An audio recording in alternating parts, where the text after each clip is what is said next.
Weekly immigration update ਦੇ ਵਿੱਚ ਤੁਹਾਡਾ ਸਾਰਿਆਂ ਦਾ ਸਵਾਗਤ। ਤੁਸੀਂ ਦੇਖ ਰਹੇ ਹੋ ਪੰਜਾਬ ਮੇਲ ਯੂਐਸ ਟੀਵੀ। ਸਤਿ ਸ਼੍ਰੀ ਅਕਾਲ ਜੀ, ਮੈਂ ਹਾਂ ਬਰਨ ਕੌਰ ਮਾਨ। ਹਜ਼ਾਰਾਂ ਭਾਰਤੀਆਂ ਦੀਆਂ ਵੀਜ਼ਾ ਅਰਜ਼ੀਆਂ ਰੱਦ ਕਰਨਗੇ ਕੈਨੇਡਾ ਅਤੇ ਅਮਰੀਕਾ। USCIS ਨੇ 7 ਫਰਵਰੀ ਤੋਂ ਬਹੁਤ ਸਾਰੀਆਂ ਕੈਟਾਗਰੀਜ਼ ਲਈ ਵਰਕ ਪਰਮਿਟ ਦੀ ਵਧਾਈ ਮਿਆਦ। ਆਸਟ੍ਰੇਲੀਆ ਵੱਲੋਂ ਅੰਤਰਰਾਸ਼ਟਰੀ ਸਰਹੱਦਾਂ ਖੋਲ੍ਹਣ ਦਾ ਐਲਾਨ, ਇਨ੍ਹਾਂ ਸੈਲਾਨੀਆਂ ਨੂੰ ਨਹੀਂ ਮਿਲੇਗੀ ਐਂਟਰੀ। UAE ਤੋਂ ਬਾਅਦ ਹੁਣ ਬਹਿਰੀਨ ਦੇਵੇਗਾ ਗੋਲਡਨ ਵੀਜ਼ਾ। ਕੈਨੇਡਾ ਵਿੱਚ ਟਰੱਕ ਡਰਾਈਵਰਾਂ ਦੇ ਪ੍ਰਦਰਸ਼ਨ ਵਿਚਕਾਰ ਭਾਰਤੀ ਨਾਗਰਿਕਾਂ ਲਈ ਐਡਵਾਈਜ਼ਰੀ ਜਾਰੀ। ਕੈਨੇਡਾ ਨੇ ਪਤੀ ਪਤਨੀ ਅਤੇ ਬੱਚੇ ਦੀ ਸਪਾਂਸਰਸ਼ਿਪ ਲਈ ਨਵਾਂ ਇਮੀਗ੍ਰੇਸ਼ਨ ਐਪਲੀਕੇਸ਼ਨ ਟਰੈਕਰ ਕੀਤਾ ਲਾਂਚ। ਵਿਦੇਸ਼ ਤੋਂ ਭਾਰਤ ਆਉਣ ਵਾਲਿਆਂ ਦੀ ਹੁਣ RT-PCR ਜਾਂਚ ਨਹੀਂ, 14 ਫਰਵਰੀ ਤੋਂ ਲਾਗੂ ਹੋਣਗੇ ਨਵੇਂ ਦਿਸ਼ਾ ਨਿਰਦੇਸ਼। UK ਸਰਕਾਰ ਦਾ ਵੱਡਾ ਫੈਸਲਾ, 11 ਫਰਵਰੀ ਤੋਂ ਆਉਣ ਵਾਲੇ ਲੋਕਾਂ ਲਈ ਨੈਗੇਟਿਵ ਰਿਪੋਰਟ ਦੀ ਲੋੜ ਖਤਮ। ਫਿਲੀਪੀਨ ਨੇ ਵਿਦੇਸ਼ੀ ਯਾਤਰੀਆਂ ਲਈ ਖੋਲ੍ਹੇ ਦਰਵਾਜ਼ੇ। ਚੰਡੀਗੜ੍ਹ ਇੰਟਰਨੈਸ਼ਨਲ ਏਅਰਪੋਰਟ ਤੋਂ ਦੁਬਈ ਜਾਣ ਵਾਲੀਆਂ ਫਲਾਈਟਾਂ ਨੂੰ 27 ਮਾਰਚ ਤੋਂ ਕੀਤਾ ਜਾ ਸਕਦਾ ਹੈ ਸ਼ਡਿਊਲ ਵਿੱਚ ਸ਼ਾਮਲ। ਏਅਰ ਇੰਡੀਆ ਅਤੇ ਏਅਰ ਏਸ਼ੀਆ ਦਰਮਿਆਨ ਹੋਇਆ ਵੱਡਾ ਸਮਝੌਤਾ, ਯਾਤਰੀਆਂ ਨੂੰ ਮਿਲੇਗੀ ਖਾਸ ਸਹੂਲਤ। ਦਿੱਲੀ ਤੋਂ ਲੰਡਨ ਬੱਸ ਸੇਵਾ ਮੁੜ ਹੋਏਗੀ ਸ਼ੁਰੂ। ਤੁਸੀਂ ਦੇਖ ਰਹੇ ਹੋ ਵੀਕਲੀ ਇਮੀਗ੍ਰੇਸ਼ਨ ਅਪਡੇਟ। ਅਮਰੀਕਾ ਦੇ ਬਾਰਡਰ ਤੋਂ ਕੁਝ ਮੀਟਰ ਦੀ ਦੂਰੀ ਤੇ ਮੌਤ ਦੇ ਮੂੰਹ ਵਿੱਚ ਗਏ ਭਾਰਤੀ ਪਰਿਵਾਰ ਦੇ ਮਸਲੇ ਨੂੰ ਕੈਨੇਡਾ ਸਰਕਾਰ ਗੰਭੀਰਤਾ ਨਾਲ ਲੈ ਰਹੀ ਹੈ ਅਤੇ ਵੀਜ਼ਾ ਅਰਜ਼ੀਆਂ ਦੀ ਡੂੰਘਾਈ ਨਾਲ ਘੋਖ ਸ਼ੁਰੂ ਕਰ ਦਿੱਤੀ ਗਈ ਹੈ। ਦ ਗਾਰਡੀਅਨ ਦੀ ਰਿਪੋਰਟ ਮੁਤਾਬਕ ਆਉਣ ਵਾਲੇ ਸਮੇਂ ਦੌਰਾਨ ਹਜ਼ਾਰਾਂ ਭਾਰਤੀ ਨਾਗਰਿਕਾਂ ਦੀਆਂ ਵੀਜ਼ਾ ਅਰਜ਼ੀਆਂ ਰੱਦ ਹੋ ਸਕਦੀਆਂ ਨੇ। ਅਮਰੀਕਾ ਵੀ ਇਸ ਮਾਮਲੇ ਵਿੱਚ ਪਿੱਛੇ ਨਹੀਂ। ਭਾਰਤੀ ਨਾਗਰਿਕਾਂ ਦੀਆਂ ਵੀਜ਼ਾ ਅਰਜ਼ੀਆਂ ਦੀ ਬਰੀਕੀ ਨਾਲ ਪੁਣਛਾਣ ਕੀਤੀ ਜਾ ਰਹੀ ਹੈ। ਕੈਨੇਡੀਅਨ ਇਮੀਗ੍ਰੇਸ਼ਨ ਅਫਸਰਾਂ ਵੱਲੋਂ ਇਸ ਗੱਲ ਦੀ ਤਸਦੀਕ ਹੋਣ ਤੋਂ ਬਾਅਦ ਹੀ ਵੀਜ਼ਾ ਜਾਰੀ ਕੀਤਾ ਜਾਏਗਾ ਕਿ ਸੰਬੰਧਿਤ ਸ਼ਖਸ ਦਾ ਕੈਨੇਡਾ ਆਉਣ ਦਾ ਮਕਸਦ ਕੀ ਹੈ। USCIS ਨੇ 7 ਫਰਵਰੀ ਤੋਂ ਬਹੁਤ ਸਾਰੀਆਂ ਕੈਟਾਗਰੀਜ਼ ਲਈ ਵਰਕ ਪਰਮਿਟ ਦੀ ਮਿਆਦ ਵਧਾ ਦਿੱਤੀ ਹੈ। ਜਿਨ੍ਹਾਂ ਨੇ ਅਸਾਈਲਮ ਦੇ ਕੇਸ ਲਗਾਏ ਸੀ, ਪਹਿਲਾਂ ਉਹਨਾਂ ਨੂੰ 2 ਸਾਲ ਲਈ ਵਰਕ ਪਰਮਿਟ ਦਿੱਤਾ ਜਾਂਦਾ ਸੀ, ਪਰ ਹੁਣ ਬਾਕੀ ਬਹੁਤ ਸਾਰੀਆਂ ਕੈਟਾਗਰੀਜ਼ ਨੂੰ 1 ਸਾਲ ਵਾਸਤੇ ਵਰਕ ਪਰਮਿਟ ਦਿੱਤਾ ਜਾਂਦਾ ਸੀ। ਹਰ ਸਾਲ ਉਹਨਾਂ ਨੂੰ ਵਰਕ ਪਰਮਿਟ ਰੀਨਿਊ ਕਰਾਉਣਾ ਪੈਂਦਾ ਸੀ, ਪਰ ਕੋਵਿਡ ਦੇ ਕਰਕੇ USCI ਕੋਲ ਬਹੁਤ ਵੱਡਾ ਬੈਕਲੌਗ ਹੈ। ਉਹ USCIS ਨੇ ਇਸ ਬੈਕਲੌਗ ਨੂੰ ਘੱਟ ਕਰਨ ਵਾਸਤੇ ਇੱਕ ਨਵਾਂ ਚੇਂਜ ਲੈ ਕੇ ਆਂਦਾ ਹੈ। ਜਿਨ੍ਹਾਂ ਕੈਟਾਗਰੀਜ਼ ਨੂੰ 2 ਸਾਲ ਵਾਸਤੇ ਮੁੱਖ ਪਰਮਿਟ ਮਿਲੇਗਾ, ਉਹਨਾਂ ਵਿੱਚ A3, A5, A10, C31 category ਵਿੱਚ ਆਉਣ ਵਾਲੇ ਲੋਕ ਸ਼ਾਮਲ ਹਨ।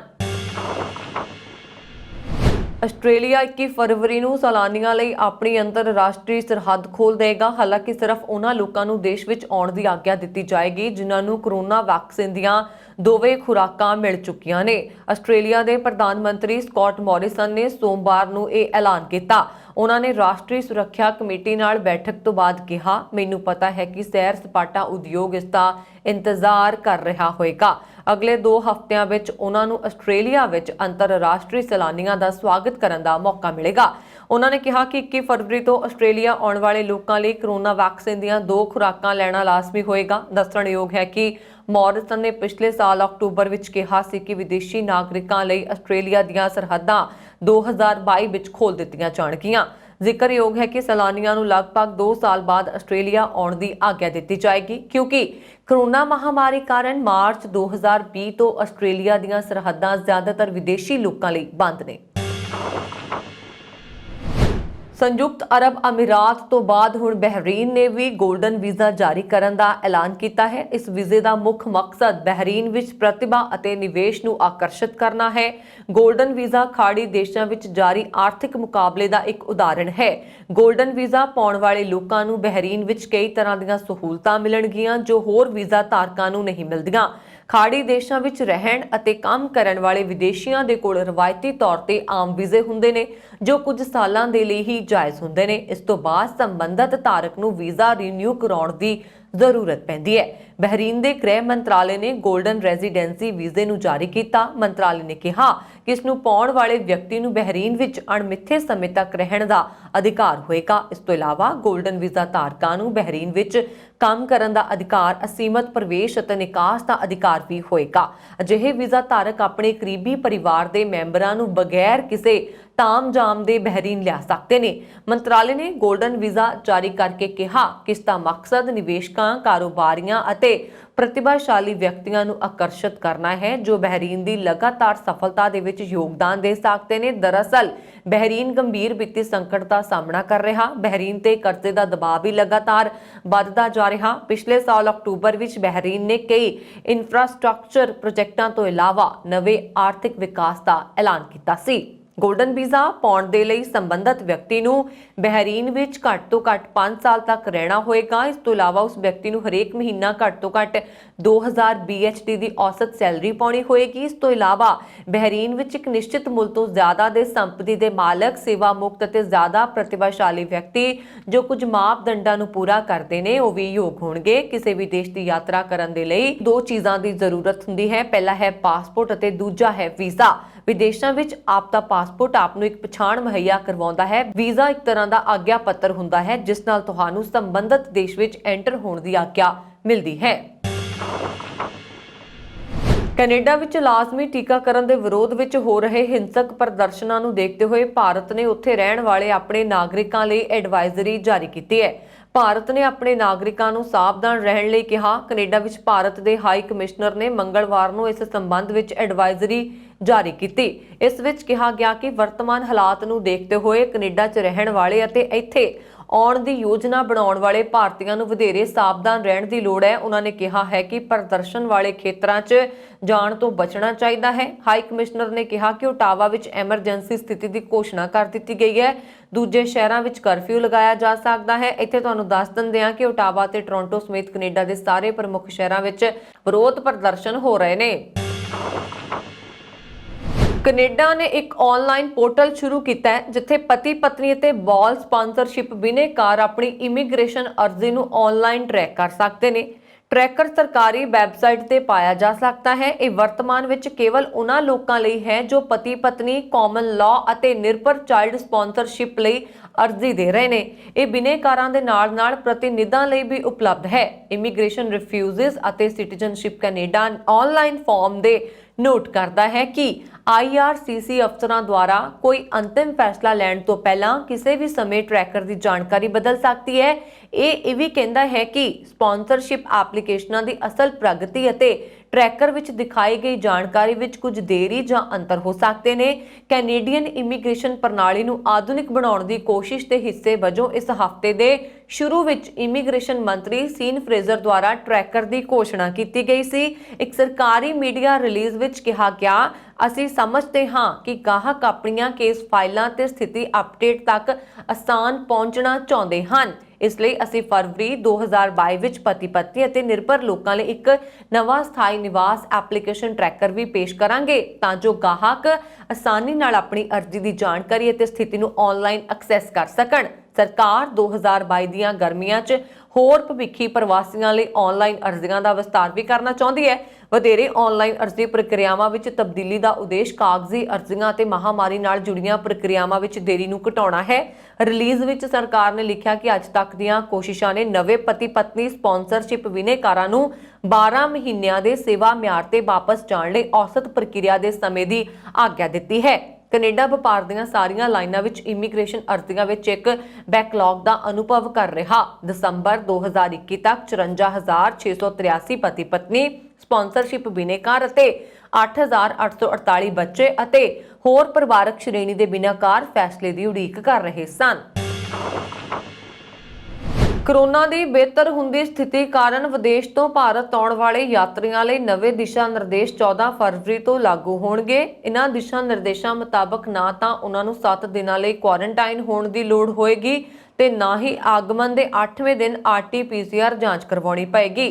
ਕੇਂਦਰੀ ਸਿਹਤ ਮੰਤਰੀ ਮਨਸੁਖ ਨੇ ਇੱਕ ਟਵੀਟ ਕਰਕੇ ਕਿਹਾ ਕਿ ਅੰਤਰਰਾਸ਼ਟਰੀ ਯਾਤਰੀਆਂ 'ਚ ਸਿਰਫ 2% ਲੋਕਾਂ ਦੀ ਰੈਂਡਮ ਜਾਂਚ ਕਰਵਾਈ ਜਾਏਗੀ। ਏਅਰਪੋਰਟ ਤੇ ਇਹਨਾਂ ਦਾ ਨਮੂਨਾ ਲੈ ਕੇ ਇਹਨਾਂ ਨੂੰ ਘਰ ਜਾਣ ਦਿੱਤਾ ਜਾਏਗਾ।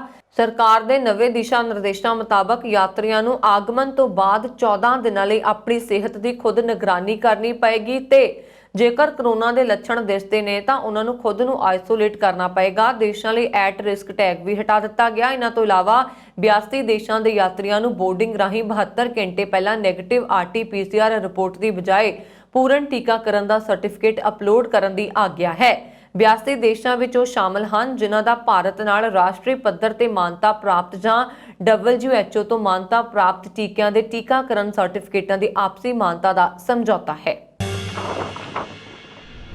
ਕੋਰੋਨਾ ਦੇ ਘਟਦੇ ਮਾਮਲਿਆਂ ਦੇ ਚਲਦਿਆਂ ਯੂਕੇ ਸਰਕਾਰ ਨੇ ਵੱਡਾ ਫੈਸਲਾ ਲਿਆ। ਹੁਣ ਇੱਥੇ ਪਹੁੰਚਣ ਵਾਲੇ ਪੂਰੀ ਤਰ੍ਹਾਂ ਟੀਕਾਕਰਨ ਕਰਨ ਵਾਲੇ ਭਾਰਤੀ ਨਾਗਰਿਕਾਂ ਨੂੰ 11 ਫਰਵਰੀ ਤੋਂ ਹੁਣ ਕੋਈ ਮੈਡੀਕਲ ਟੈਸਟ ਕਰਵਾਉਣ ਦੀ ਲੋੜ ਨਹੀਂ। ਹਾਲਾਂਕਿ ਉਹਨਾਂ ਨੂੰ ਅਜੇ ਵੀ ਇੱਕ ਯਾਤਰੀ ਲੋਕੇਟਰ ਫਾਰਮ ਕਰਨਾ ਹੋਏਗਾ। ਇਹ ਜਾਣਕਾਰੀ ਇਸ ਹਫ਼ਤੇ ਆਈ ਹੈ। ਯੂਕੇ ਸਰਕਾਰ ਨੇ ਇੱਕ ਬਿਆਨ ਵਿੱਚ ਇਸ ਹਫ਼ਤੇ ਕਿਹਾ ਕਿ ਜਿਨ੍ਹਾਂ ਲੋਕਾਂ ਦਾ ਪੂਰੀ ਤਰ੍ਹਾਂ ਟੀਕਾਕਰਨ ਨਹੀਂ ਕੀਤਾ ਗਿਆ ਉਹਨਾਂ ਨੂੰ ਰਵਾਨਗੀ ਤੋਂ ਪਹਿਲਾਂ ਇੱਕ ਨੈਗੇਟਿਵ RT-PCR ਟੈਸਟ ਦੀ ਰਿਪੋਰਟ ਦੇਣੀ ਹੋਏਗੀ ਅਤੇ ਰਿਪੋਰਟ ਆਉਣ ਦੇ ਦੂਜੇ ਦਿਨ ਜਾਂ ਇਸ ਤੋਂ ਪਹਿਲਾਂ ਇੱਕ ਹੋਰ ਟੈਸਟ ਵੀ ਕਰਵਾਉਣਾ ਹੋਏਗਾ।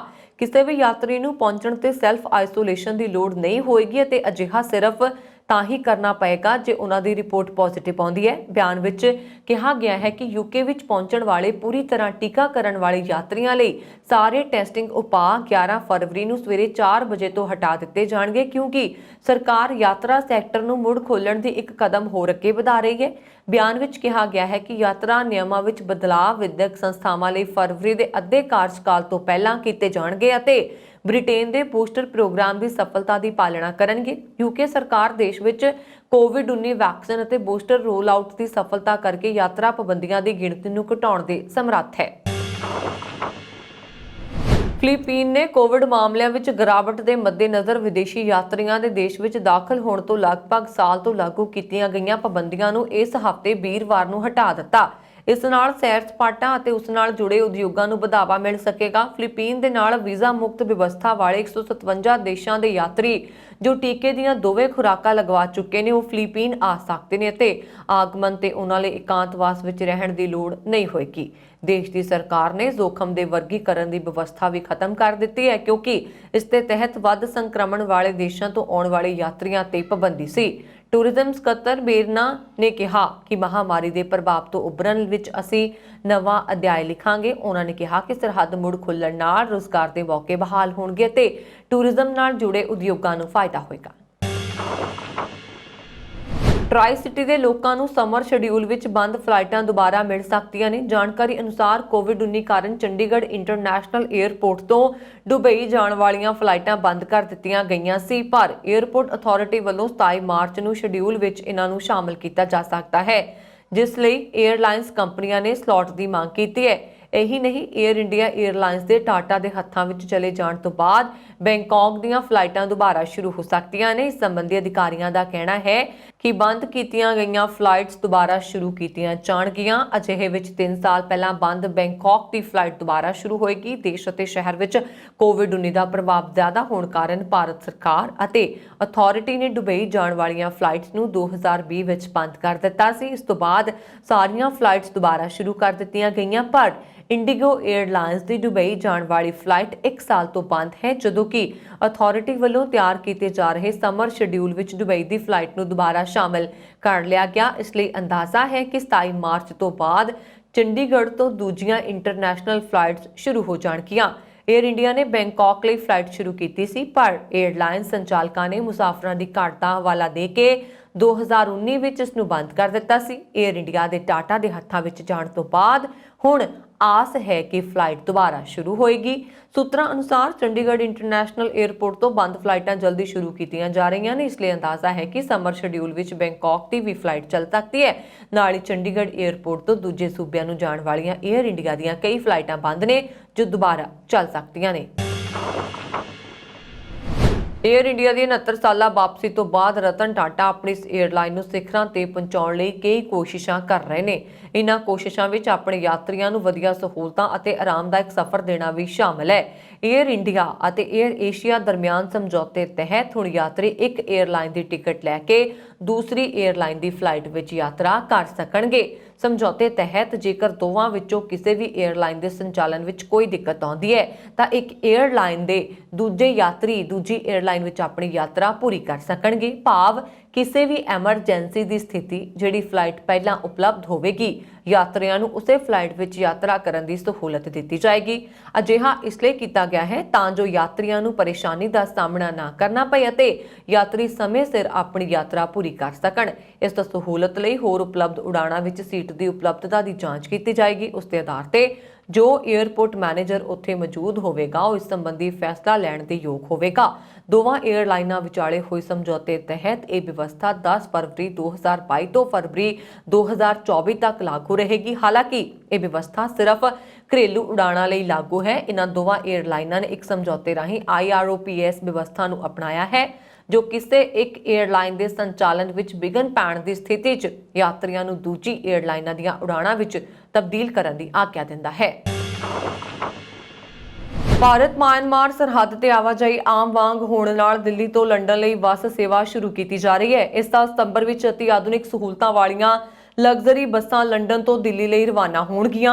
ਇੱਕ ਵਾਰ ਰੂਟ ਨੂੰ ਅੰਤਮ ਰੂਪ ਦਿੱਤੇ ਜਾਣ ਤੋਂ ਬਾਅਦ ਐਡਵੈਂਚਰਸ ਓਵਰਲੈਂਡ ਦੁਆਰਾ ਬੱਸ ਟੂ ਲੰਡਨ ਪਹਿਲਕਦਮੀ ਤਹਿਤ ਇਹ ਬੱਸ ਵਿੱਚ ਸਫ਼ਰ ਕਰਨ ਦੇ ਇੱਛੁਕ ਲੋਕ 70 ਦਿਨਾਂ 'ਚ ਲਗਭਗ 20,000 ਕਿਲੋਮੀਟਰ ਦੀ ਦੂਰੀ ਤੈਅ ਕਰਦੇ ਹੋਏ 18 ਦੇਸ਼ਾਂ ਦੀ ਯਾਤਰਾ ਕਰ ਸਕਦੇ ਨੇ। ਇਸ ਦੇ ਲਈ 15,000 ਪਾਉਂਡ ਜਾਨੀ ਕਰੀਬ 15 ਲੱਖ ਰੁਪਏ ਦਾ ਖਰਚੇ ਹੋਣ ਦੇ ਅਨੁਮਾਨ ਹੈ।